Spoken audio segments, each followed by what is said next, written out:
আমেরিকার রোগ president Donald Trump এবং যুদ্ধ অপরাধী বেঞ্জামিন নেতানিয়াহুর রক্তচাপ বাড়িয়ে দিয়ে ইয়েমেনের সশস্ত্র গোষ্ঠী হুথি যুদ্ধের 29তম দিনে আনুষ্ঠানিকভাবে ইসরায়েলের উপরে মিসাইল হামলা করে যুদ্ধে যোগদান করলো। আর এর ফলে ইরান যুদ্ধ এক অনন্য মাত্রা পেল। যুদ্ধের শুরু থেকেই ইরান স্ট্রেট অফ হরমুজকে কবজায় রেখে গোটা পৃথিবীর জ্বালানি সংকট তৈরি করেছিল আমেরিকার বিরুদ্ধে কৌশলগত অবস্থান নিতে। আর তাতেই যখন পৃথিবীতে জ্বালানি সংকট এবং জ্বালানির দাম সীমাহীনভাবে বাড়তে চলেছে, অপরদিকে আজ হুথির এই যুদ্ধে যোগদান করার ফলে বন্ধ হতে চলেছে বাব আল মান্দাব, ইউরোপ, আমেরিকা তথা এশিয়ার বাণিজ্যের অন্যতম করিডর, অন্যতম রুট। সেই বাব আল মান্দাবে ইরান এবার তালা ঝুলিয়ে দিল। ফলে গোটা পৃথিবীর বাণিজ্য এই মুহূর্তে কমায়। পশ্চিমী দুনিয়ার হাতে আধুনিক প্রযুক্তি এবং সামরিক শক্তি থাকলেও সাগরের বাদশাহ ইরান। একদিকে স্ট্রেট অফ হরমুজ, অন্যদিকে বাব আল মান্দাব তালাবন্দী হওয়ার ফলে আমেরিকা এবং ইউরোপের এবার জোড়া সর্বনাশ। এই যুদ্ধের রাশ এই মুহূর্তে এখন ইরানের হাতে। ইরানের সঙ্গে মোকাবেলা করা পশ্চিমী দুনিয়ার পক্ষে অত্যন্ত দুরূহ কঠিন। তার দুটি কারণ। এক, সারা পৃথিবীর জ্বালানির জন্য অন্যতম সোর্স হচ্ছে মধ্যপ্রাচ্য। আর এই মধ্যপ্রাচ্য থেকে জ্বালানি বহন করে নিয়ে যাওয়ার ক্ষেত্রে যে দুটো চোখ পয়েন্ট, স্ট্রেট অফ হরমুজ এবং বাব আল মান্দাব, এই দুটি ইরানের নিয়ন্ত্রণে আছে। অপরদিকে বৈশ্বিক বাণিজ্য, ইউরোপ, আমেরিকা, আফ্রিকা এবং এশিয়া মহাদেশের যে বাণিজ্য পথ, সেই বাণিজ্য পথের সব থেকে নিকটতম পথই হচ্ছে ভূমধ্য সাগর হয়ে, সুয়েজ ক্যানাল হয়ে, লোহিত সাগর দিয়ে আমেরিকা ইউরোপের যে যোগাযোগ ব্যবস্থা, সেই যোগাযোগ ব্যবস্থাকে সম্পূর্ণরূপে মিসাইল হামলা চালিয়ে হুথি সুয়েজ ক্যানাল দিয়ে যে জাহাজ পারাপার করে তা সম্পূর্ণ বন্ধ করার সক্ষমতা রাখে ইরান পরিচালিত ইয়েমেনের এই সামরিক গোষ্ঠী হুথি। আর হুথির এই যুদ্ধে অংশগ্রহণ করার ফলে ইসরায়েলের বিরুদ্ধে প্রতিরক্ষামূলক যে যুদ্ধ ইরান লড়ছে, সেই যুদ্ধ কিন্তু মাল্টি ওয়ার ফ্রন্ট, অর্থাৎ একদিকে লেবানন, ইরাক, ইয়েমেন এবং ইরান নিজে, চার দিক থেকে আক্রমণ হতে শুরু করেছে ইসরায়েলের উপরে। ফলে ইসরায়েল এই মুহূর্তে অত্যন্ত বিপদের মধ্যে। বাব আল মান্দাব এতটাই সংকীর্ণ একটা স্ট্রেট, যার উপরে এই ইয়েমেনি হুথি গোষ্ঠীর সম্পূর্ণ নিয়ন্ত্রণ রয়েছে। তাই আজ থেকে বাব আল মান্দাব হয়ে, লোহিত সাগর হয়ে যে জাহাজ চলাচল করছিল এই যুদ্ধকালীন সময়ে, তা পুরোপুরি বন্ধ হওয়ার সম্ভাবনা। ফলে বিশ্বের বাজারে গ্যাস, তেলের দাম আরো বাড়ার সম্ভাবনা এবং পৃথিবীর যে শেয়ার মার্কেট, আগামী সোমবার থেকে বিশ্ব শেয়ার মার্কেট হুড়মুড় করে পড়ার সম্ভাবনা। এই মুহূর্তে ডোনাল্ড ট্রাম্প অত্যন্ত বেকায়দায়। যখন ডোনাল্ড ট্রাম্প পরিকল্পনা করছিলেন ইরানে স্থলযুদ্ধ করবার, তার আগেই ইরান একদিকে 10 লক্ষ সৈন্যের বিরাট উপস্থিতি, অপরদিকে হুথি গ্রুপকে সক্রিয় করার মধ্যে দিয়ে ইরান আমেরিকাকে বুঝিয়ে দিল মধ্যপ্রাচ্যের উপরে তার কি ভয়ঙ্কর আধিপত্য রয়েছে, কি শক্তি রয়েছে। এই যুদ্ধ ক্রমশই আমেরিকার জন্য মরণ ফাঁদ হয়ে উঠছে। তারও প্রমাণ দিয়েছে ইতিমধ্যে ইরান। আজ সকালবেলায় কুয়েতের এয়ারপোর্টে হামলা চালিয়েছে, যে কুয়েত এয়ারপোর্ট হয়ে আমেরিকার সেনাবাহিনী পৌঁছানোর কথা ছিল ইরানের স্থলপথে যুদ্ধ করার লক্ষ্য নিয়ে। তাই এই মুহূর্তে গোটা মধ্যপ্রাচ্যে ইরান অপ্রতিরোধ্য শক্তি নিয়ে আমেরিকা এবং ইসরায়েলের বিরুদ্ধে যুদ্ধ শুরু করলো। আজ ইয়েমেনের এই হুথি গোষ্ঠীর পক্ষে ইয়াহিয়া সারি, যাকে আপনার স্ক্রিনে দেখছেন, ইনি হলেন হুথি গোষ্ঠীর মুখপাত্র। তিনি আনুষ্ঠানিকভাবে ভিডিও প্রকাশ করে জানিয়েছেন, ইরান আমাদেরকে আহ্বান করেছে এই মুহূর্তে যুদ্ধে অংশগ্রহণ করতে। তাই হিজবুল্লাহ এবং ইরাকি পিএমএফ গোষ্ঠীর পর ইয়েমেনের হুথি আনুষ্ঠানিকভাবে ইসরায়েল এবং আমেরিকার বিরুদ্ধে ইরানের হয়ে এই যুদ্ধে অংশগ্রহণ করলো।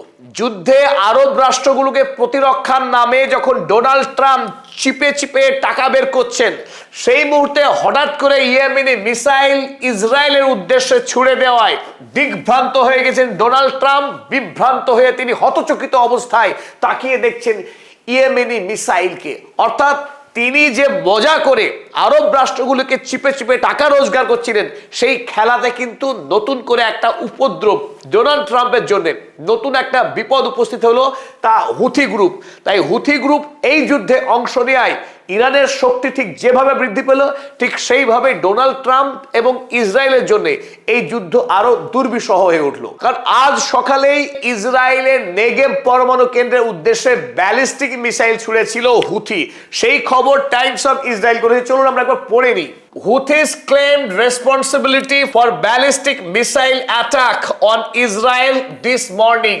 টাইমস অফ ইসরায়েল তারা স্বীকার করেছে হুথি ব্যালিস্টিক মিসাইল ছুড়েছে ইসরায়েলের পরমাণু কেন্দ্র নেগেবের উদ্দেশ্যে। আর এই নেগেব নিয়ে পৃথিবীতে নাটক এখন চূড়ান্ত পর্যায়ে, কারণ নেগেব যেখানে ইসরায়েলের পরমাণু শক্তি সঞ্চিত রয়েছে। ইরানকে যখন হামলা করা হচ্ছে পরমাণু অস্ত্র তৈরি করা যাবে না এই দাবি জানিয়ে, অথচ ইসরায়েল আন্তর্জাতিক আইন ভেঙে সম্পূর্ণ চোরের মতো চুরি করে তার দেশে পরমাণু অস্ত্র সংরক্ষণ রেখেছে। আর নিজে যখন পরমাণু অস্ত্র সংরক্ষণ রাখবে তখন কোন অধিকারে ইরানকে গিয়ে দাবি করো তুমি পরমাণু অস্ত্র তৈরি করতে পারবে না? কোন অধিকারে? ইরান এই দ্বিচারিতার বিরুদ্ধেই লড়াই চালাচ্ছে। আর এই লড়াইকে শক্তিশালী করলো হুথি। হুথি ইরানের যে ইসরায়েল এবং আমেরিকার মধ্যে যুদ্ধ, সেই যুদ্ধের পুরো গেম চেঞ্জার। কেন তাকে এখন গেম চেঞ্জার বলা হচ্ছে? তার কারণ একটা, একদিকে স্ট্রেট অফ হরমুজ, যে হরমুজ দিয়ে কাতার, কুয়েত, বাহরাইন, সৌদি আরবের তেল জাহাজ ভর্তি হয়ে বিদেশের বাজারে রপ্তানি হতো, সেই স্ট্রেট অফ হরমুজ এখন ইরান তার নিয়ন্ত্রণে রেখে আমেরিকা এবং ইউরোপের বাজারে তেল বিক্রি করা বন্ধ করে দিয়েছে। আর এতদিন পর্যন্ত যে বাব আল মান্দাব পৃথিবীর দ্বিতীয় বৃহত্তম রুট খোলা ছিল, সেই রুট এবার বন্ধ হতে চলেছে। কারণ ইয়েমেনের নিয়ন্ত্রণে আছে এই বাব আল মান্দাব স্ট্রেট, এই বাব আল মান্দাব দরজা। তার এই দরজায় তালা পড়লে তালা পড়বে ইউরোপে, তালা পড়বে আমেরিকায়। আন্তর্জাতিক বাণিজ্য এই মুহূর্তে কমায় চলে যাবে। তাই ইরানের বিরুদ্ধে লড়াই করতে এসে মার্কিন অর্থনীতি যে এত বড় জোর ধাক্কা পাবে, ডোনাল্ড ট্রাম্পের মতো মাথা মোটা মানুষ সবটা বুঝতে পেরেছিলেন না। যুদ্ধ যত দীর্ঘায়িত হচ্ছে, ডোনাল্ড ট্রাম্পের উপর চাপ তত বেশি বাড়তে শুরু করেছে। চলুন আমরা দেখে নিই বাব আল মান্দাবের অবস্থান। গোটা পৃথিবীর বাণিজ্যের ক্ষেত্রে সুয়েজ ক্যানাল অত্যন্ত গুরুত্বপূর্ণ, কারণ আরব সাগর, লোহিত সাগর, সুয়েজ ক্যানালের পর ভূমধ্য সাগর হয়ে অতি অল্প সময়ের মধ্য দিয়ে ইউরোপ এবং আমেরিকার মধ্যে পণ্য পরিবহন হয়। অর্থাৎ গোটা পৃথিবীর সমুদ্র বাণিজ্যের ক্ষেত্রে এই লোহিত সাগর হয়ে সুয়েজ ক্যানেল পার করে ভূমধ্য সাগর পেরিয়ে এই দিক দিয়ে সোজা আমেরিকা, এটাই পৃথিবীর বাণিজ্যের শর্টকাট রুট। এবার যেহেতু এইখানে হুথির বাস, এই ইয়েমেনের এই গোটা অঞ্চলে হুথির নিয়ন্ত্রণ রয়েছে, তাই যেখানে বাব আল মান্দাব সমুদ্র মাত্র 26 কিলোমিটার চওড়া, আর এই 26 কিলোমিটারের মধ্যে মাত্র 6 কিলোমিটার পথ দিয়ে জাহাজ চলাচল করে। এই 6 কিলোমিটার পথকে অনায়াসে এই হুথি গোষ্ঠী মিসাইল হামলা চালিয়ে, ড্রোন হামলা চালিয়ে বন্ধ করে দিতে পারে। ফলে যখন স্ট্রেট অফ হরমুজ বন্ধ হয়ে রয়েছে, আরব দেশের তেল বিদেশে যাতায়াত করতে পারছে না, তখন এই সময়ে বাব আল মান্দাব এই স্ট্রেটও যদি বন্ধ হয়ে যায়, সারা পৃথিবীতে যত বাণিজ্য হয়, জিনিসপত্রের আদান প্রদান হয়, তার 12% পণ্য কেবলমাত্র এই বাব আল মান্দাব দিয়েই যাতায়াত করে। অন্যদিকে ফিনিশ প্রোডাক্ট তার 30% পরিবহন হয় এই বাব আল মান্দাব দিয়ে। অর্থাৎ আন্তর্জাতিক সমুদ্র বাণিজ্যের ক্ষেত্রে এই লোহিত সাগর বা এই বাব আল মান্দাব স্ট্রেইটের গুরুত্ব সীমাহীন। আর সেই বাব আল মান্দাব এখন বন্ধ হওয়ার পথে। স্বাভাবিকভাবেই আজ থেকে পৃথিবীতে নতুন চর্চা শুরু হলো। স্ট্রেট অফ হরমুজের পর দ্বিতীয় অস্ত্র ইরান ব্যবহার করতে চলেছে, তার নাম বাব আল মান্দাব। একদিকে যখন গোটা পৃথিবীর অর্থনীতিকে জব্দ করছে ইরান এই দুটি স্টেটকে কাজে লাগিয়ে, অপরদিকে ইসরায়েলের জন্য যারা গোটা মধ্যপ্রাচ্যকে অশান্ত করে রেখেছে সীমাহীন খুন ও অত্যাচারের মধ্য দিয়ে, সেই ইসরায়েলকে এই মুহূর্তে ইরান চতুর্দিক থেকে আক্রমণ করার এক নতুন স্ট্র্যাটেজি গ্রহণ করলো। কারণ ইরান সেই দেশ যার হাতে অন্তত 60টি রেজিস্ট্যান্স গ্রুপ রয়েছে, যাকে অ্যাক্সিস অফ রেজিস্ট্যান্স বলা হয়। এবং আমেরিকা এবং ইউরোপ তারা বরাবর ইরানকে চাপ প্রয়োগ করেছে তারা যেন আগামী দিনে এই সমস্ত গোষ্ঠীগুলোকে ফান্ডিং না করে, কোনো সহযোগিতা না করে।